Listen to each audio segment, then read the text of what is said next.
Jackson Radio Show.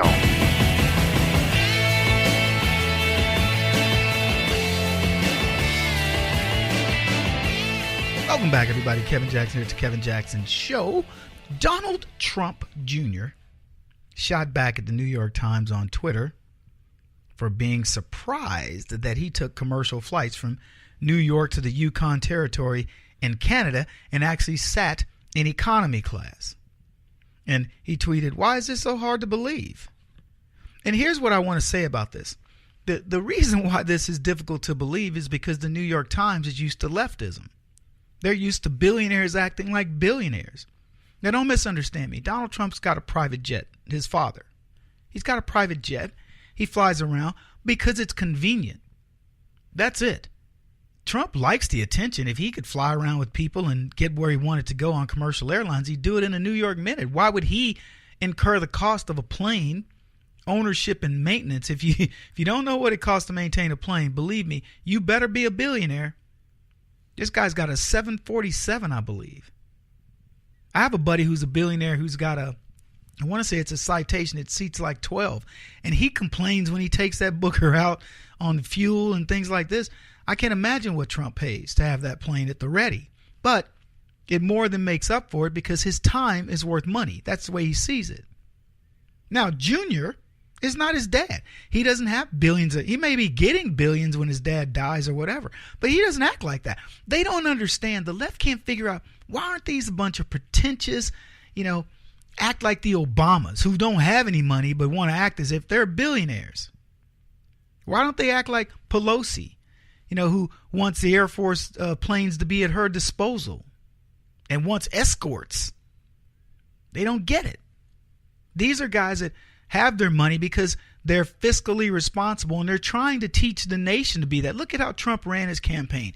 Look at how he's running the presidency, where he says to every one of these guys, you're going to cut your budgets. We're tightening the belt on government. Tom Price got fired. Why? Because he abused it. He abused the privilege of being a public servant, taking private jet. Trump's like, look, dude, if it weren't for Air Force One or me having my own personal jet, there is nothing we need to do in government. There's very few things we need to do in government that requires that level of expediency. Get on a jet, do what other people do, because you know what it'll do? It will show you how the rest of the nation lives. Sheila Jackson Lee, one of the most vocal congressional black circus clowns in Congress, takes a limo to go 300 yards to her job. That big old woman can't even walk 3 football fields to go to the congressional office. She wants a driver. Can you believe that? This is the level of pretentiousness that these people have. And so the New York Times is like, I can't believe Donald Trump Jr. doesn't act like he's, the king and the queen and one of the royals. Because he doesn't feel that way, because he feels ordinary. His dad has taught him ethics. Work ethics specifically, which ironically, some leftist professor says that work ethic is a white trait, that it's white privilege to have work ethic.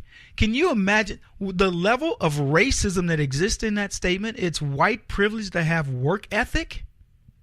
Since when, cotton picker?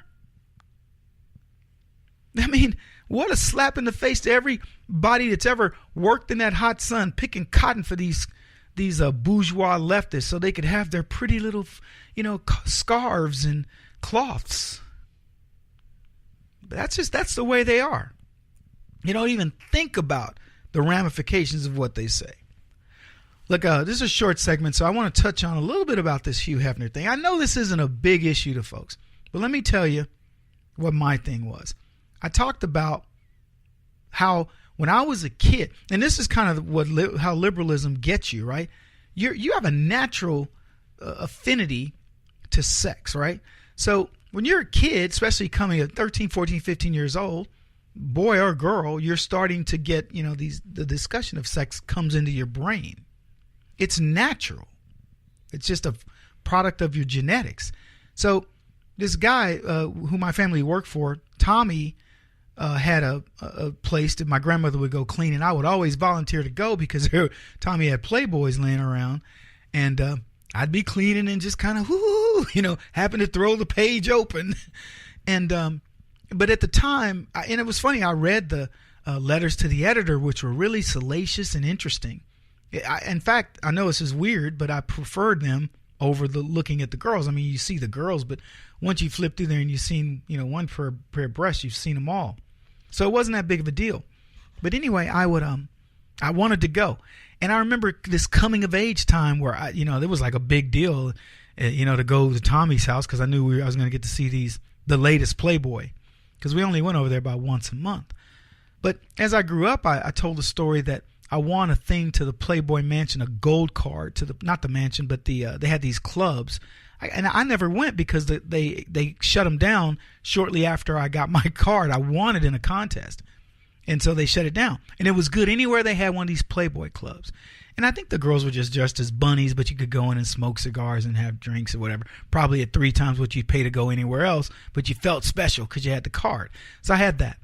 Well, long story short, I ended up in my business going to a lot of what they call gentlemen's clubs. And I mean, I lived in these places. And you really got a chance to kind of see the lifestyle, if you will, of Hugh Hefner, because I would spend so much money. These girls would be like, oh, hey, Kevin. Over a period of years, I had an expense account. Part of my, not the company I owned, the company I worked for was like, take these guys to these places. So I'd go. And these girls loved me.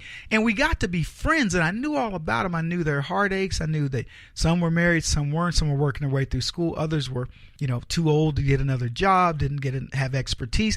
So it wasn't the glamour that everybody said. It was people relying on looks, and in many cases, tragic stories. Molested, raped, abusive relationships with men even going forward, lots of lesbianism, you name it. I saw it. I played on the softball team for one of the top clubs in Dallas by accident because, I was in there. They said, we're playing this weekend. I'll play. And I already knew everybody. I was friends with these girls. But what was funny is leading up to that point, who was a kid that didn't want to be Hugh Hefner? I mean, as a young boy, you're like, wow, this dude is, whatever age he was, he's hanging around all these young, beautiful women. They all want to be part of the Playboy, blah, blah, blah, whether it was the centerfold or whatever Playboy was doing. It was iconic. And so to look at Hefner as a person you idolize was not unusual at all. But as I got closer and closer to his lifestyle, which, by the way, I would call the dark side, because it really is. The more you go, I want no part of that. And that's why I look at the guy and I say I'm glad that there was a Hugh Hefner, and I learned who he was and what he did. And there's much from a business perspective to admire. I know that sounds weird, but it's true. He's a branding guy, and his daughter did a good job of doing whatever she's doing. I don't know what's going to happen with it. But then I feel sorry for the guy.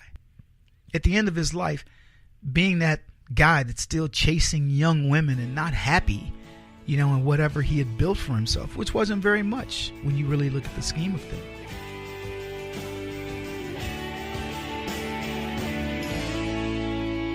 This is the Kevin Jackson Radio Show.